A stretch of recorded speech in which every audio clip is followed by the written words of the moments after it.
Seja muito bem-vindo ao episódio piloto deste novo podcast. Estou muito feliz, estou eu e a Bela aqui. Bela, dá oi. Há mais de um ano eu quero começar esse projeto e acredito que será algo muito importante para mim e principalmente para os meus alunos e para todas as pessoas que buscam mudar hábitos e reeducar a si mesmas. Já de apresentação, Bela é minha gatinha, minha estágia gata. E é uma gatinha bem participativa na minha vida, então muito provavelmente vocês vão escutar ela, agora afiando as unhas, mas vocês vão estar escutando ela falando, se comunicando com frequência aqui nos nossos podcasts. Então no episódio de hoje eu vou compartilhar com vocês um pouco da minha história, minhas paixões, como o Observa me surgiu e a importância de um novo olhar para construirmos um mundo mais saudável e mais bonito. Ao longo dos próximos episódios, você descobrirá que biologia vai muito além de bicho e planta. Biologia é vida, é saúde, é história e cultura também. Biologia é disposição, é pertencimento, é cooperação. Biologia é tudo, do micro ao macro, da genética ao ambiente, dos comportamentos às relações. A biologia é a ciência que estuda e compreende os organismos sobre um olhar evolutivo e completamente interconectado. Com este podcast, eu quero te ajudar a mudar a forma como você enxerga muitas coisas dentro e fora de você. Quero trazer um mundo de informações sobre seu corpo, seu cérebro e as suas células em geral. Mas mais do que isso, eu quero te ajudar a correlacionar a ciência e a biologia que você aprendeu na escola com a ciência e biologia do seu dia a dia. Também quero te ajudar a conectar biologia com saúde e longevidade. Ao longo dos episódios você aprenderá, você vai entender que a sua biologia é a ferramenta mais importante da sua vida. Literalmente, não tem nada mais fantástico e mais valioso que a sua biologia, sabe? Que o seu organismo. E, principalmente, o seu organismo com saúde. Mas essa parte fica para um próximo episódio. Hoje aqui é só a apresentação pessoal e a apresentação do meu propósito profissional. Então, bora lá! Meu nome é Zixandra, ainda não me apresentei, né? Sou humana, bióloga pela Universidade Federal de Santa Catarina. E desde pequena eu sou absolutamente encantada por este planeta e suas biodiversidades. Eu era aquela criança que catava girinos. Eu catava girino no meu quintal para acompanhar o processo de metamorfose deles. Eu tinha girinos dentro de um aquário, fazia todo um ambiente adaptado para eles e criava eles dentro do meu quarto.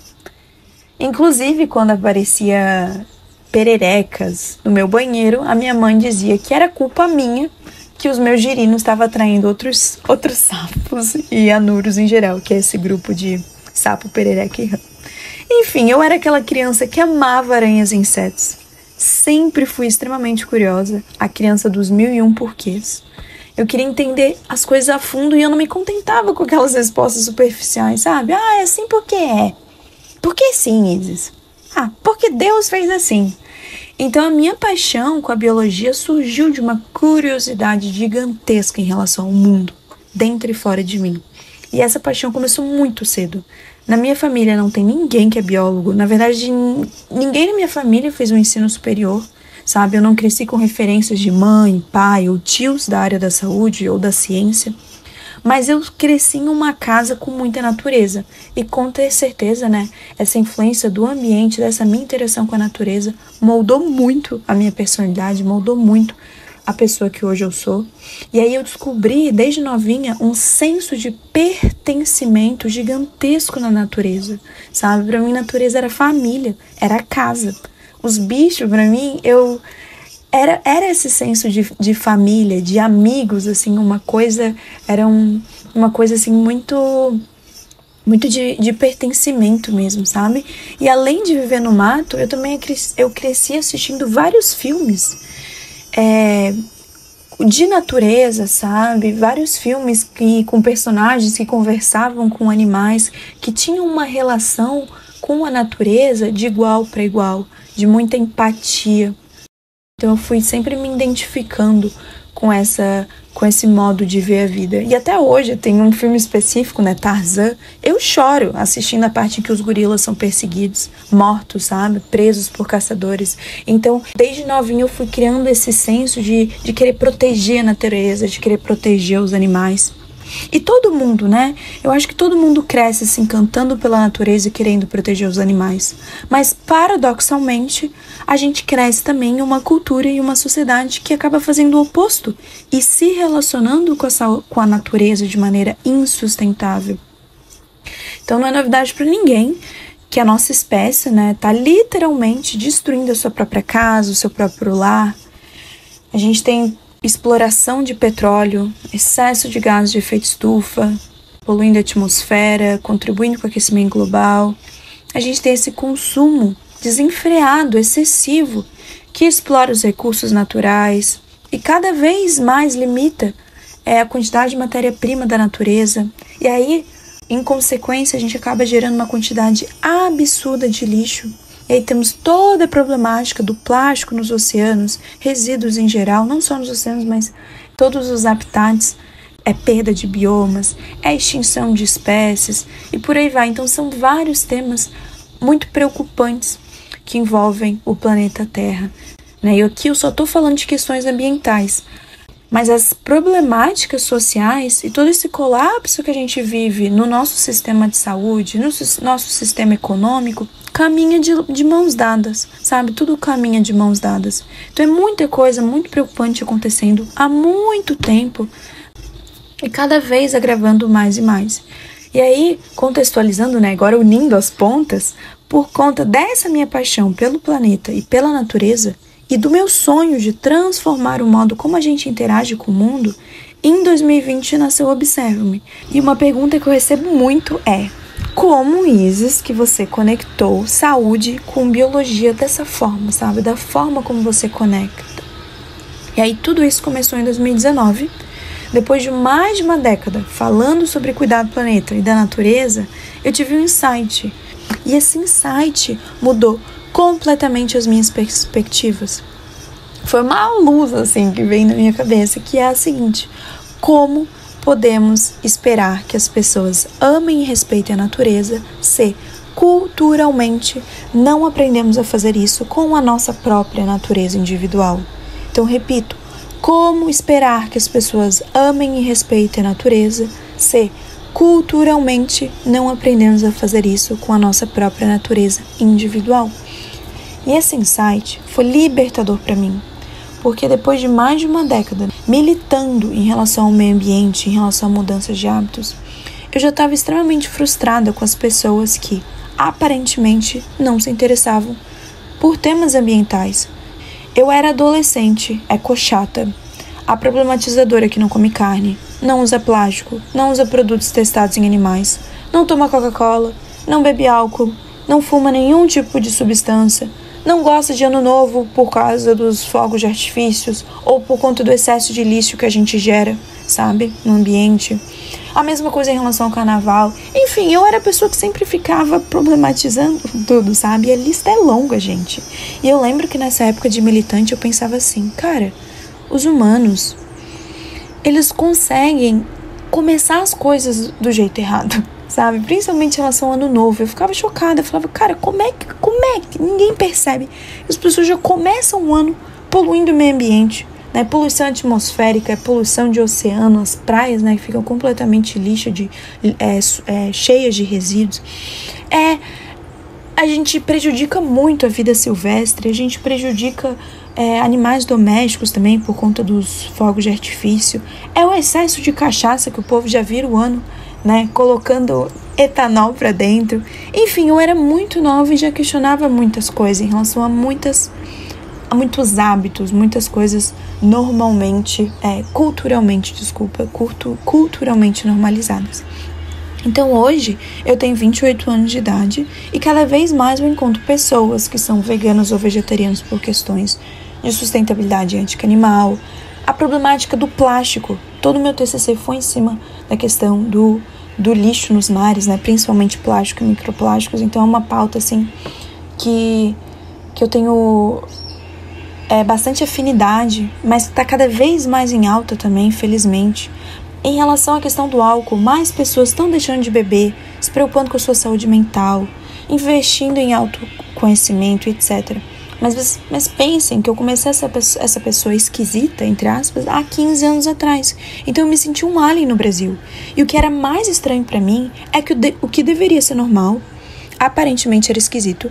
E o que deveria ser esquisito, aparentemente era normal. Então, continuando com esse exemplo simples do álcool, beber álcool é um hábito culturalmente normal. Mas se você para refletir, é um hábito extremamente esquisito, sabe? Que animal, em sã consciência, ingere algo que, além de ter um gosto esquisito, ainda prejudica seu corpo e o seu cérebro, sabe? E pior, fazem isso com frequência. Na época da biologia, os meus colegas eles podiam ir pro bar, beber cerveja, em plena segunda-feira. E isso não é um julgamento, é uma análise de um comportamento socialmente normalizado. E eu estou usando a biologia como exemplo, mas serve como para todos os cursos da graduação. É medicina, é farmácia, enfermagem, nutrição, engenharia e por aí vai. E o mesmo se aplica para fora do ambiente universitário.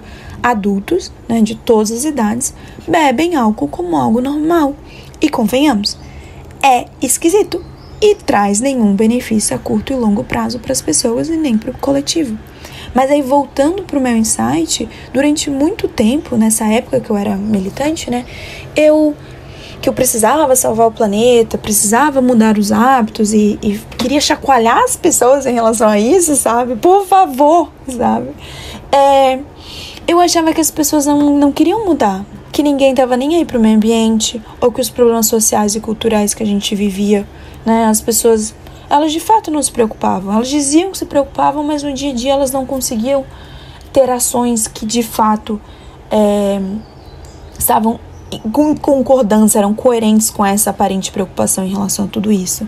Mas aí, com o meu insight em 2019, como podemos esperar que as pessoas amem e respeitem a natureza, que as pessoas amem e respeitem o próximo, se culturalmente não aprendemos a fazer isso com a nossa própria natureza individual? Esse insight foi virada de jogo na forma como eu enxergava as coisas, porque eu entendi que todo mundo quer mudar. Repito, todo mundo quer mudar. Ninguém é genuinamente feliz com hábitos que prejudicam a si mesmo. Ninguém gosta de viver uma vida sem saúde emocional, sem saúde mental, sem saúde física. Ninguém gosta de viver uma vida machucando a si mesmo, destruindo e desrespeitando as coisas belíssimas que são as nossas células e as coisas belíssimas que é toda essa natureza, essa biodiversidade que existe fora da gente, sabe? E aí acaba sendo, tudo está interconectado. A gente vai falar bastante sobre isso ao longo desse episódio, mas esses mesmos hábitos distorcidos que a gente faz com nós mesmos, a gente acaba aplicando ele com a natureza, com a vida fora da gente, tá? E a gente acabou normalizando isso tudo, mas isso não é normal. A minha tia-avó, Adriana Monteiro, ela é neuropsicóloga e ela tem uma frase que eu adoro, que é a seguinte: nenhum animal volta as garras contra si mesmo. Repito, nenhum animal volta as garras contra si mesmo. E a natureza, ela é extremamente inteligente e autoprotetiva. O nosso cérebro, assim como o cérebro de todos os demais animais, ele é extremamente autoprotetivo. Os únicos animais da natureza que eles apresentam comportamentos disfuncionais, ou seja, comportamentos que prejudicam eles mesmos, são animais que encontram-se em situação crônica de estresse e desamparo. Então, todo esse espectro de hábitos e comportamentos que não são saudáveis e a gente normaliza por uma questão cultural, eles por si só já sinalizam que aquele animal, aquele indivíduo, aquela pessoa, não está bem e está precisando de ajuda. Então, depois de mais de uma década falando sobre cuidar do planeta e da natureza, eu percebi que a resposta dos grandes problemas da humanidade, sejam eles problemas sociais ou ambientais, tudo estava em uma mudança cultural. Porque quando falamos em mudar o mundo, estamos falando em mudar uma espécie específica, Homo sapiens sapiens. A única espécie que vive em desarmonia com o todo é a espécie humana. Isso é unânime, Todos concordam comigo. Todo mundo fala, porque a natureza é belíssima, a natureza é harmônica. Mas nós, seres humanos, somos a espécie que vive em desarmonia com essa natureza. E a cultura tem um peso gigantesco nisso. A cultura tem um peso gigantesco na forma como os indivíduos pensam, sentem, agem e interagem com o mundo de forma geral. No final das contas, a raiz de todos esses grandes problemas sociais e ambientais é uma cultura disfuncional. Então, com o meu insight, eu percebi que seria impossível salvar o planeta e a natureza sem antes ajudar as pessoas a compreenderem que elas também são natureza. Então, começar a nível individual e a nível social, a gente mudar a nossa cultura. Uma cultura que fomenta essa ideia que o todo é um conjunto conectado, que é uma ideia embasada em ciência, embasada em física, em química, em biologia. Mas, de novo, culturalmente as pessoas não conseguem se enxergar como parte da natureza. No próximo episódio eu vou falar só sobre isso, mas só para dar uma pincelada, durante muito tempo a nossa cultura, que é o que é até o momento atual, fomentaram essa crença errônea que colocava o humano em um pedestal imaginário. Então, as religiões, elas criaram deuses e endeusaram os humanos, separando nós mesmos do resto do todo. Então, a gente criou paraísos imaginários e esse paraíso lindíssimo, que é o planeta Terra, a gente está transformando em um verdadeiro inferno. Então a gente tem esse papel, a ciência tem esse papel de ajudar as pessoas a entenderem que elas são natureza. Compreender que somos natureza cria um senso de pertencimento muito forte.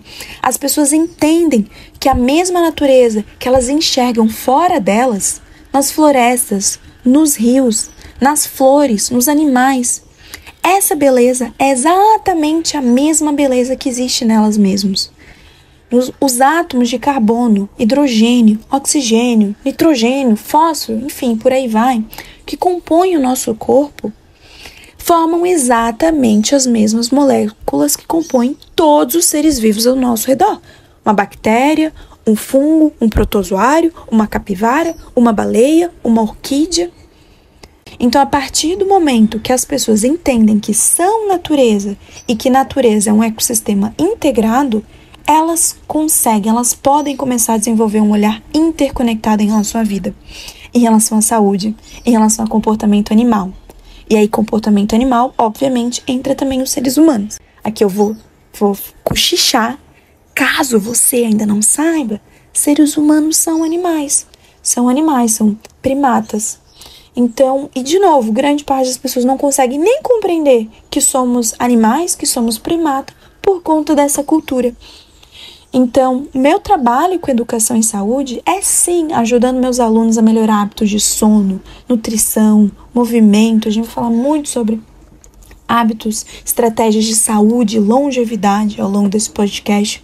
Mas eu vou estar sempre conectando saúde e mudanças de hábitos com biologia, com evolução, com cultura, com ambiente, com natureza. Tá? Então, o papel da ciência é isso: ajudar as pessoas a compreenderem a si mesmas e ao mundo ao seu redor de forma sistêmica, de forma integrada. E a biologia é uma ciência lindíssima, com contribuições únicas em relação à vida e ao comportamento dos animais, humanos e não humanos.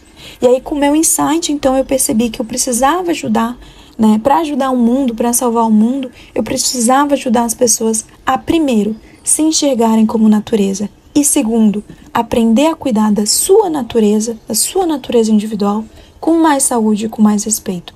Então, dentro da filosofia, aprender a amar e respeitar a vida em mim para conseguir amar e respeitar a vida fora de mim.